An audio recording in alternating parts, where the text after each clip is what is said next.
So guys, ഇന്നത്തെ വീഡിയോയിൽ നമ്മൾ നമ്മുടെ നിവിൻ പോളിയുടെ വരാൻ പോകുന്ന സിനിമകളാണ് നോക്കാൻ പോകുന്നത്. അദ്ദേഹത്തിന് കരിയറിലെ ഏറ്റവും കൂടുതൽ കളക്ഷൻ കിട്ടിയ സിനിമ കൂടി ആയിരുന്നു സർവമായ എന്ന സിനിമ. അപ്പോൾ ആ സർവമായ എന്ന സിനിമയിലൂടെ നിവിൻ പോളി ശരിക്കും തിരിച്ചു വന്നു എന്ന് തന്നെ പറയാം. പക്ഷെ അതിന് ശേഷം വന്ന ബേബികൾ എന്ന സിനിമ അബവ് ആവറേജ് അഭിപ്രായം മാത്രമേ കിട്ടിയിട്ടുണ്ടാകുന്നുള്ളൂ. അപ്പോൾ ഇനി അങ്ങോട്ട് നിവിൻ പോളിക്ക് വരാൻ പോകുന്ന സിനിമകളൊക്കെ അത്യാവശ്യം വലിയ ബഡ്ജറ്റിൽ വരുന്ന സിനിമകളാണ്. അത് ഓരോന്നോരോന്നായി നോക്കാം. അപ്പോൾ മാക്സിമം വീഡിയോ ഫുള്ളായിട്ട് കാണാൻ ശ്രമിക്കുക. ലിസ്റ്റിലെ ആദ്യ പ്രൊജക്ട് ഡിയർ സ്റ്റുഡൻസ്.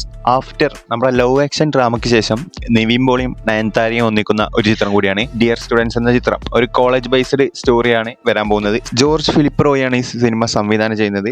മ്യൂസിക് ഒരുക്കുന്നത് ജസ്റ്റിൻ വർഗീസ്. അടുത്ത ചിത്രമാണ് ഇനി ആദ്യമായിട്ട് വരാൻ പോകുന്ന നിവിൻ പോളി സിനിമ. ഇനി ഓണത്തിനാണ് അണ്ണന്റെ നിവിൻ പോളിയുടെ ആദ്യ സിനിമ വരാൻ പോകുന്നത്. പ്രേമലുവിന് ശേഷം ഗിരീഷ് ഷേഡി സംവിധാനം ചെയ്യുന്ന 10 ലേഹം കുടുംബ യൂണിറ്റ് എന്നാണ് ചിത്രം. ചിത്രത്തിൽ നിവിൻ പോളി, ഫഹദ് ഫാസിൽ, ദിലീഷ് പോത്തൻ, മമിത ബൈജു ഒക്കെയാണ് മെയിൻ കഥാപാത്രമായിട്ട് എത്താൻ പോകുന്നത്. മെയിൻ ലീഡിംഗ് ആയിട്ട് നിവിൻ പോളിയും മമിത ബൈജു ഒക്കെയാണ് വരാൻ പോകുന്നത്. അപ്പോൾ ഓണത്തിന് ഈ ഖലീഫയും അയാഗേമിന്റെ ഒക്കെ ക്ലാഷിന്റെ ഇടയിൽ കൂടിയാണ് ഈ പടം വരാൻ പോകുന്നത്. എങ്ങനെ ആയാലും പോസിറ്റീവ് റിപ്പോർട്ട് കിട്ടിയാൽ മാത്രമേ രക്ഷപ്പെടാൻ പറ്റുള്ളൂ ഈ പടത്തിന്. നമുക്ക് എന്തായാലും ഗിരീഷ് ഷേഡിയിൽ ഒരു വിശ്വാസം ഉണ്ടായത് ഈ പടത്തിന് വേണ്ടി നമുക്ക് വെയിറ്റ് ചെയ്യാം. അടുത്തത് ഒരു സൂപ്പർ ഹീറോ കോൺസെപ്റ്റിലാണ് ഈ പടം വരാൻ പോകുന്നത്. സിനിമയുടെ പേര് മൾട്ടിവേഴ്സ് ഓഫ് മന്മഥൻ. സിനിമ സംവിധാനം ചെയ്യുന്നത് ആദിത്യൻ ചന്ദ്രശേഖരനാണ്. ഇതൊരു പാൻ ഇന്ത്യൻ സിനിമ കൂടിയാണ്. ഈ ഒരു പടത്തിനും വെയിറ്റിംഗ് ആണ്. കാരണം മിന്നൽ മുരളിക്ക് ശേഷം വരാൻ പോകുന്ന ഒരു സൂപ്പർ ഹീറോ ചിത്രം കൂടിയാണ്. അടുത്ത സിനിമയാണ് എല്ലാ മലയാളികളും കൂടുതൽ ഇഷ്ടപ്പെട്ട അണ്ണന്റെ ആക്ഷൻ ഹീറോ ബിജുവിന്റെ 2ാം ഭാഗം. ഈ ചിത്രം ഓൾറെഡി കൺഫേം ആണ്. സിനിമയുടെ ഷൂട്ടിംഗ് ഒന്നും ആരംഭിച്ചില്ല. എന്തായാലും നിവിൻ പോളിയുടെ വരാൻ പോകുന്ന പടങ്ങളിൽ എടുത്തു പറയേണ്ട ഒരു ചിത്രം കൂടിയാണ് ആക്ഷൻ ഹീറോ ബിജു. അപ്പോൾ ഇത് നമ്മുടെ ഇതിന്റെ സംവിധായകൻ തന്നെ ഇത്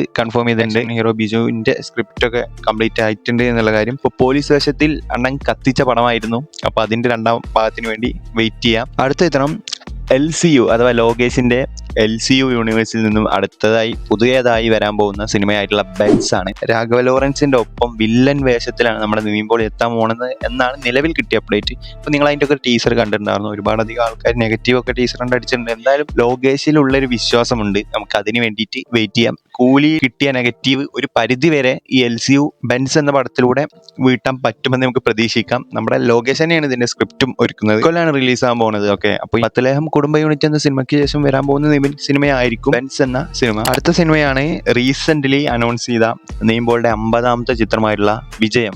അൽഫോൺസ് പുത്രൻ ഒരുപാട് നാളൊക്കെ തിരിച്ചു വരികയാണ്. ഗോൾഡൻ എന്ന സിനിമയ്ക്ക് ശേഷം അൽഫോൺസ് പുത്രൻ ചെയ്യുന്ന സിനിമയാണ് വിജയം. അതും നിവിൻ പോളിയുടെ ഒപ്പം ആഫ്റ്റർ പ്രേമം കോംബോയാണ്. ഇതിന്റെ ടീസറൊക്കെ വന്നിട്ടുണ്ടായിരുന്നു. ടീസറൊക്കെ നൈസായിട്ട് തോന്നിയിട്ടുണ്ട്. ഇത് എന്തായാലും നല്ലൊരു വിജയമായി മാറട്ടെ എന്ന് ആശംസിക്കുന്നു. അപ്പോൾ ഇതൊക്കെ തന്നെയാണ് നമ്മുടെ നിവിൻ പോളിയുടെ വരാൻ പോകുന്ന പ്രൊജക്റ്റുകൾ. ഇതിൽ ഞാൻ വിട്ടുപോയുള്ള പ്രൊജക്റ്റുകൾ ഉണ്ടെങ്കിൽ നിങ്ങൾ ജസ്റ്റ് ഒന്ന് കമന്റ് ചെയ്യാം. ഇതിലും കൂടുതൽ ഇതിന്റെ പാർട്ട് 2 വേണമെങ്കിൽ പറയാം. അതേപോലെ അടുത്തതായിട്ട് നമ്മൾ പിന്നെ ഞാൻ ഒരുപാട് നമ്മുടെ പൃഥ്വിരാജിന്റെ, നസ്ലിന്റെ, ആസിഫ് അലി, വിജയുടെ ഒക്കെ നമ്മൾ അപ്കമിങ് ലൈനപ്സ് വരാൻ പോകുന്ന സിനിമകൾ, വിജയുടെ അല്ല വരാൻ പോകുന്ന സിനിമകളൊക്കെ ചെയ്തിട്ടുണ്ട്. അതിന്റെ ലിങ്ക് ഒക്കെ ഞാൻ ചാനലിന്റെ ഡിസ്ക്രിപ്ഷനിൽ കൊടുത്തിട്ടുണ്ട്. അപ്പോൾ നിങ്ങളൊക്കെ അതിലൊന്ന് കയറി നോക്കി കാണുക. പിന്നെ ചാനൽ സബ്സ്ക്രൈബ് ചെയ്യാതിട്ടുണ്ടെങ്കിൽ ജസ്റ്റ് ഒന്ന് സബ്സ്ക്രൈബ് കൂടി ചെയ്തു വെച്ചേക്കാം. അടുത്തത് ആരുടെ ലൈനപ്പാണ് നമ്മൾ ചെയ്യേണ്ടത്, ഏത് നടന്റെ ഏത് ആക്ടറിന്റെ ലൈനപ്പാണ് നമ്മൾ ചെയ്യേണ്ടത് എന്നും കൂടി കമന്റ് ചെയ്യാം. അപ്പോൾ ഈ വീഡിയോ ഇത്രേ ഉള്ളൂ. വേൾഡ് കപ്പിന്റെ ഫൈനലൊക്കെ എത്തിയിട്ടുണ്ട്, സ്പെയിനും അർജന്റീനയും. അപ്പോൾ ആര് തൂക്കും ജസ്റ്റ് ഒരു പ്രൊഡിക്ഷൻ പോലെ നിങ്ങൾ ജസ്റ്റ് ഒന്ന് കമന്റ് ചെയ്ത് വെച്ചേക്കുക. അപ്പോൾ ഈ വീഡിയോ ഇത്രേ ഉള്ളൂ. അടുത്ത വീഡിയോ ആയിട്ട് ഉടനെ വരും എന്ന് പറഞ്ഞാൽ എന്തായാലും ഉടനെ വരും. വേൾഡ് കപ്പ് കഴിഞ്ഞ സ്ഥിതിക്ക് നമ്മൾ ബാക്ക് ടു യൂട്യൂബ് ആണ്. അപ്പോൾ താങ്ക് യു.